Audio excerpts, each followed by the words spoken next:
I have wanted to record this video for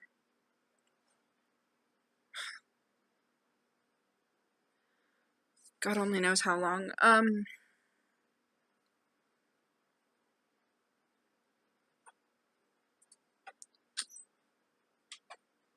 covered the camera because it's not about my face. It's not about what I look like or what you see. It's about what you hear. And it's hard to put it in words, but basically,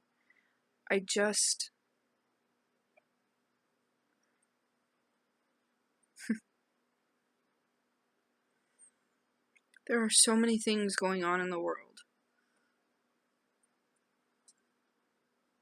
that hit close to home, and some don't hit close to home, but it still hurts. Some don't even have anything to do with my home, so to speak, or me, and it still scares me or worries me or makes me feel like there should be more that I could do.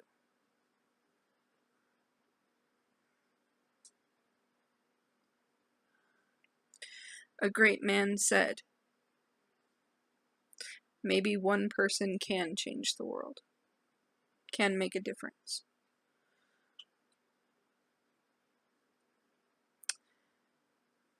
I've seen post after post after post of suicide prevention, of pray for my family, we just lost a family member to suicide. And then I've seen people treating it as if it's not that big of a deal, and as if it's the person who did it fault. Yes, it is a choice. However, coming from both ends of the spectrum, I can tell you wholeheartedly, without a shadow of a doubt, that no matter how much of a choice it is, it's not always easy to make the right end of that choice. And sometimes, when you're as depressed as most people are when they do choose to take their own life, you could care less about the choice and more about ending the pain. I see post after post after post about negativity and pain and violence and hatred and racism.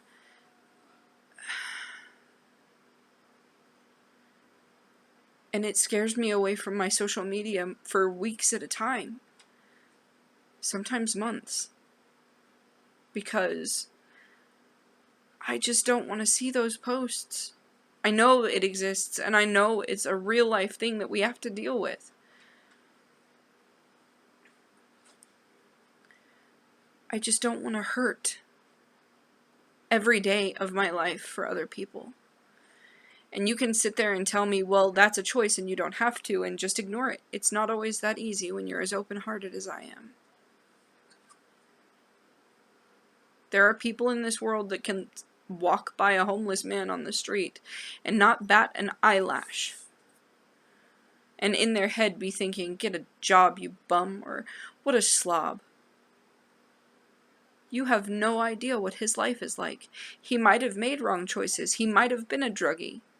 But now he's living the consequences of his actions. He's paying his price. The least we could do is give him a little bit of sympathy, a little bit of compassion, a little bit of understanding, or at least, in the very least, a little bit of help.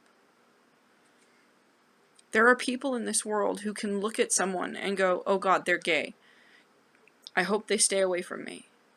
Oh God, they said they were bisexual. I hope they don't hit on me. Oh God, they're pansexual. I hope they don't come over here. I don't want to offend them, but I'm straight. Just because someone tells you what their sexuality or their gender is does not mean they're automatically attracted to you. Being pansexual means that we are attracted to people in general, but it doesn't mean that we are immediately attracted to everyone we see. It means that we have an attraction no matter what the person looks like, what their gender is, who they are.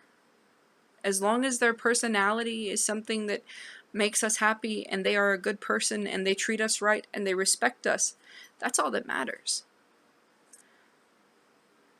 I see so much hatred and racism towards all kinds of people, and all I have to say is, you have ancestry all over the world, and yet you're treating people that could possibly be related to you like garbage.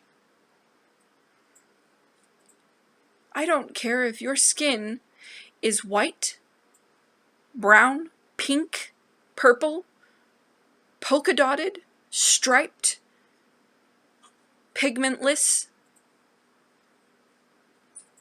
You're still a human being and you still deserve love, respect, and admiration, and consideration, and compassion. You still deserve to be treated like a person. It's when you choose to do stupid shit and make mistakes and treat people like crap, that's when you lose respect and trust. That's when you deserve to be treated like you're acting. As we were raised as children, parents would say, if you're gonna act like a 4-year-old, I'm gonna treat you like a 4-year-old. If you're gonna throw a fit in the middle of the store at 8 years old and act like you're 2, I will put a diaper on you and give you a pacifier. And nowadays, people act like a 2-year-old when they're 45, and we look at them and go, oh, you poor thing.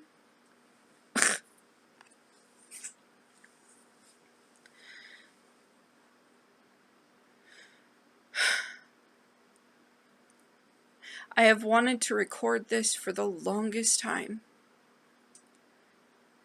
And every time I'd go to press the record button, I would freeze. Why?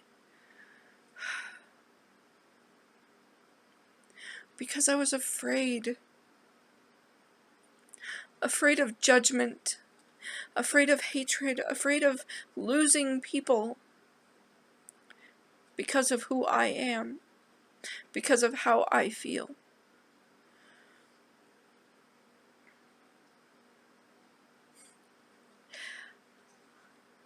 I realized that it doesn't matter what anyone else thinks. The only opinion that matters is my own and God's.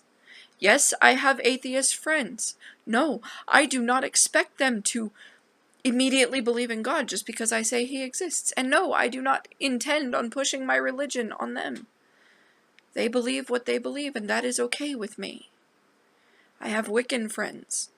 I have Catholic friends. I have Mormon friends. I even have friends that are Jewish and Jehovah's Witness. I may not agree with your beliefs, but I am not going to force you to believe mine. Nor am I going to force you to change your beliefs just because I disagree.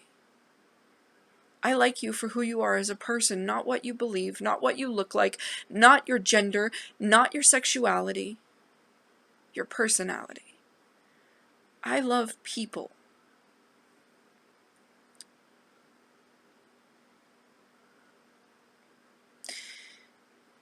That's how this world should be. The unfortunate side to it is, with people like Donald Trump and others in office, sometimes those views can get misconstrued, or buried, or misunderstood, or falsely judged. It's not up to the world to judge each other. Judgment comes for all of us, no matter what we believe. In the end, we are all judged equally. And those who deserve to go where they go, whether it be heaven, hell, purgatory, or whatever they believe in, Valhalla, then they go there because of their life and their choices, how they treat others and how they treat themselves.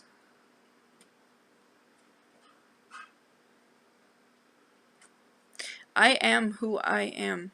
I don't expect anyone to just up and accept me because they're family or because they're friends and have been for ages. If you don't, and you want to leave my page, that's your choice and your prerogative. I will always care about you as a human being, and I will always love you for who you are. But I am who I am, and I am proud to be me.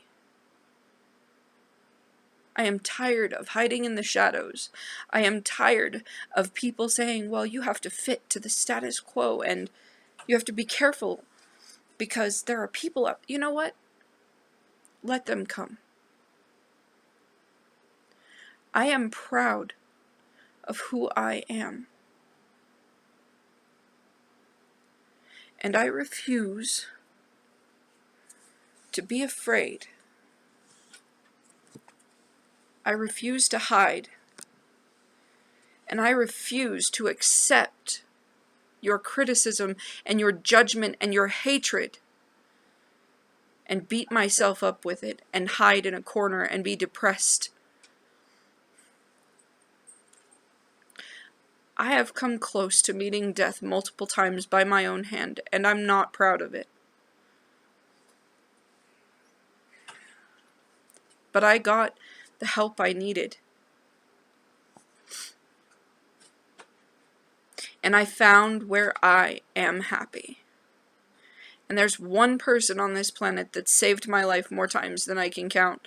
And probably will until it's actually my time to go.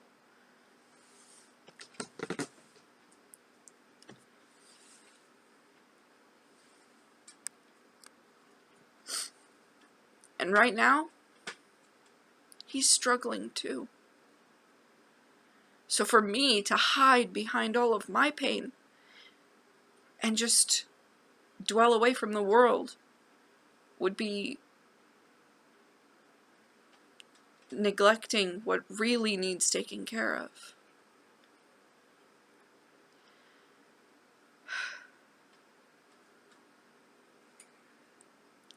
He saved my life more times than I can even imagine. More times than I can count, and more times than I want to admit. And you saved my life. We are each other's rock. We are each other's bond, and we are forever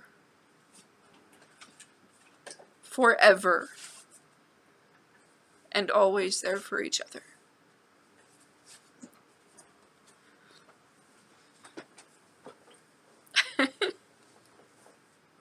Why? Why? Because it's keeping me from putting my fingers in my mouth. I love you, Mom. If you need someone to talk to,